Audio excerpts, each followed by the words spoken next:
Di kelas 10, kita sudah belajar tentang kinematika gerak benda. Di sana, kita tahu bahwa gerak suatu benda tergantung pada kondisi pengamatnya, atau biasa disebut dengan relatif. Contohnya, saat kamu sedang berdiri di peron kereta, kamu melihat kereta yang bergerak mendekati stasiun dengan kecepatan kereta yaitu 30 km per jam. Menurut kamu, orang yang ada di dalam kereta memiliki kecepatan yang sama dengan kereta yaitu 30 km per jam. Tapi, menurut orang yang ada di dalam kereta, mereka diam. Malah kamu yang bergerak dengan kecepatan 30 km. Jadi, dari perbedaan itu, kita bisa mengetahui bahwa kecepatan suatu benda bergantung pada pengamatnya, atau bersifat relatif. Ingat ya kata Albert Einstein, once you stop learning, you start dying. Jadi, jangan malas belajar.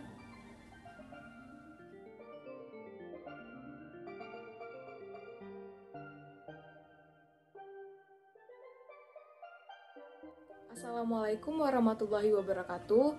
Tabi pun. Hai teman-teman semua, apa kabarnya hari ini? Semoga dalam keadaan baik dan selalu bahagia ya.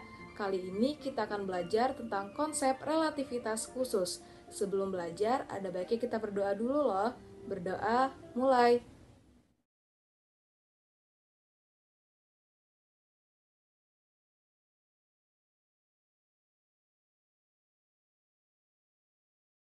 Kali ini kita akan belajar tentang konsep relativitas khusus. Pada bab ini, relativitas yaitu kecepatan pada suatu benda bergantung pada pengamatnya. Dasar teori ini adalah dua postulat Einstein. Postulat pertama berbunyi hukum fisika berlaku untuk semua kerangka inersial. Postulat kedua, kecepatan cahaya di ruang hampa selalu sama untuk semua kerangka inersial, yaitu sebesar C.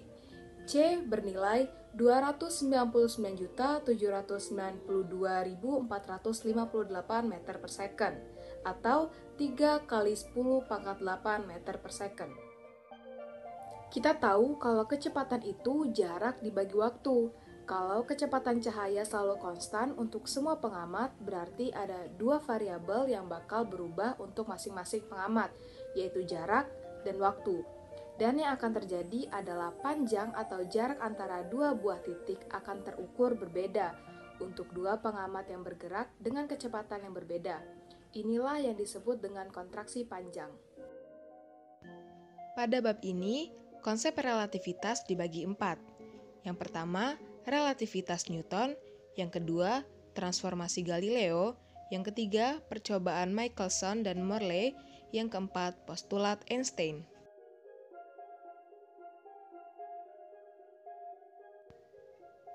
Relativitas Newton. Prinsip relativitas Newton dikemukakan oleh Galileo dan Newton.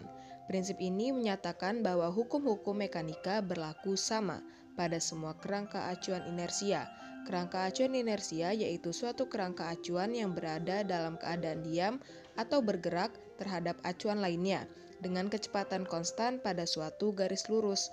Teori relativitas berhubungan dengan kejadian-kejadian yang diamati dari kerangka acuan inersia. Pada animasi pertama, mobil sebagai kerangka acuan. Botol tidak memiliki kecepatan awal horizontal. Menurut orang di dalam mobil, botol menempuh lintasan lurus vertikal dan jatuh di atas permukaan jalan tepat vertikal di bawah kedudukan awal botol. Sedangkan animasi kedua, orang yang diam di luar mobil sebagai kerangka acuan. Karung memiliki kecepatan awal horizontal dan hukum-hukum mekanika memperkirakan bahwa karung akan menempuh lintasan parabola.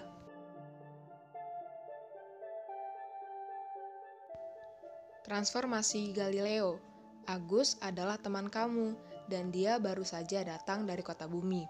Karena dia tidak sabar untuk memberikan kamu oleh-oleh, akhirnya dia melempar oleh-oleh tersebut ke arah kamu dengan kecepatan 2 km per jam.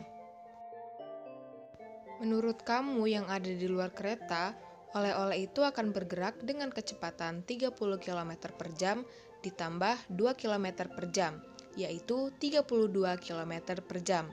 Ini didapat dari kecepatan kereta ditambah kecepatan oleh-oleh. Nah, persamaan ini disebut sebagai transformasi Galileo. Percobaan Michelson dan Morley. Percobaan Michelson dan Morley dirancang untuk mengukur kecepatan ether menggunakan interferometer. Ether yaitu medium perambatan cahaya, sehingga dapat sampai ke bumi.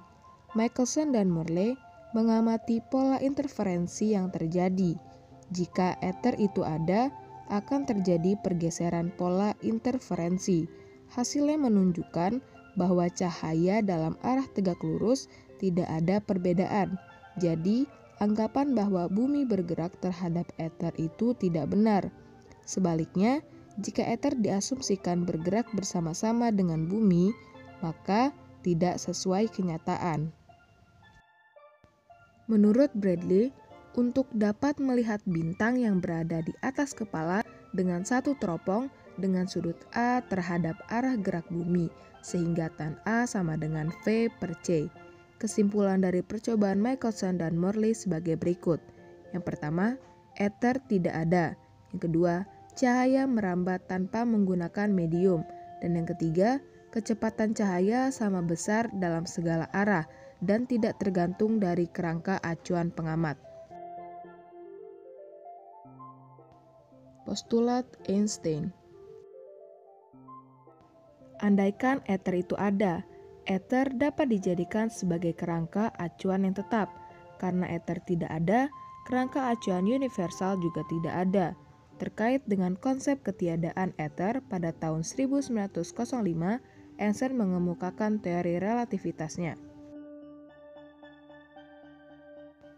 Postulat pertama Einstein untuk teori relativitas khusus adalah hukum-hukum fisika memiliki bentuk yang sama pada semua kerangka acuan inersia. Adanya postulat ini menepis anggapan tentang kerangka acuan universal, dan Einstein berhasil membuktikan bahwa sesungguhnya hukum-hukum listrik dan magnet juga berlaku untuk semua kerangka acuan. Dari percobaan Michelson dan Morley, telah diketahui tidak ada perbedaan waktu antara cahaya yang merambat secara vertikal atau horizontal. Oleh karena itu, Einstein mengemukakan postulatnya yang berbunyi, cahaya merambat melalui ruang hampa dengan cepat rambat C sama dengan 3 kali 10 pangkat 8 meter per second, yang tidak bergantung dari kecepatan sumber cahaya maupun pengamatnya. Postulat kedua Einstein secara tidak langsung menentang adanya ether. Apabila ether ada, maka kecepatan cahaya tidak akan selalu sama dengan C. Contoh soal. Soal pertama. Alat yang digunakan pada percobaan Michelson dan Morley adalah interferometer. Apa fungsi dari alat tersebut?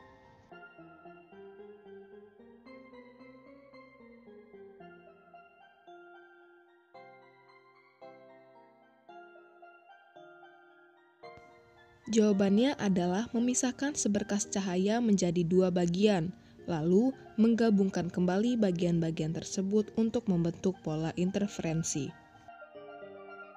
Soal kedua, sebuah bus bergerak dengan kecepatan konstan 90 km per jam.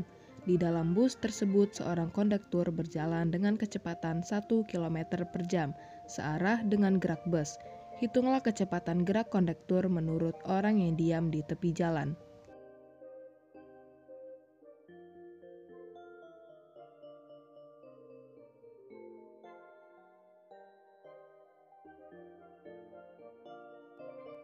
Menggunakan persamaan ini, jadi kecepatan gerak konduktor menurut pengamat yang diam di pinggir jalan adalah 91 km per jam.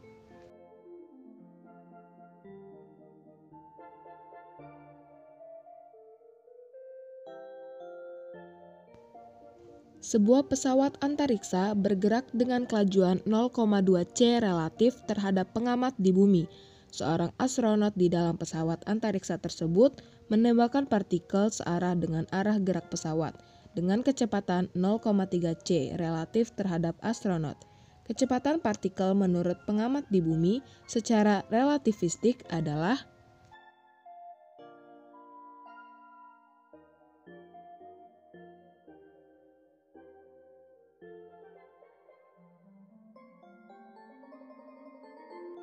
jawaban yang benar adalah D, yaitu 0,47 C. Sebuah pesawat tempur melaju dengan kecepatan 0,2 C. Pesawat tersebut terbang di atas padang pasir. Ketika T sama dengan T aksen sama dengan 0, pesawat melewati seseorang yang diam di padang pasir. Jika setelah 2 second, sebuah benda X terlihat berjarak 5 kali 10 pangkat 8 meter dari pesawat, berapakah jarak benda X terhadap orang yang diam di padang pasir?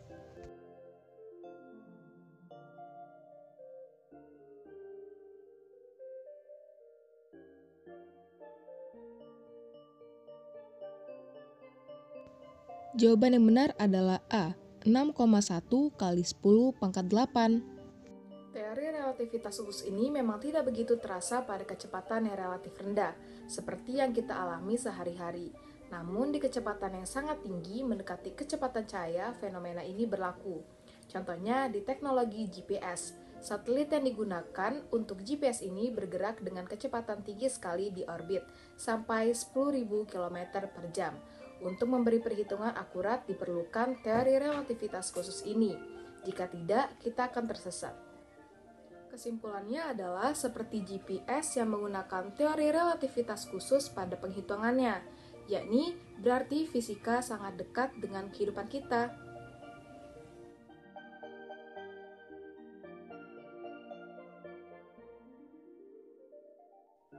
Jangan lupa belajar dan banyak baca buku ya. Terima kasih sudah menonton. Wassalamualaikum warahmatullahi wabarakatuh.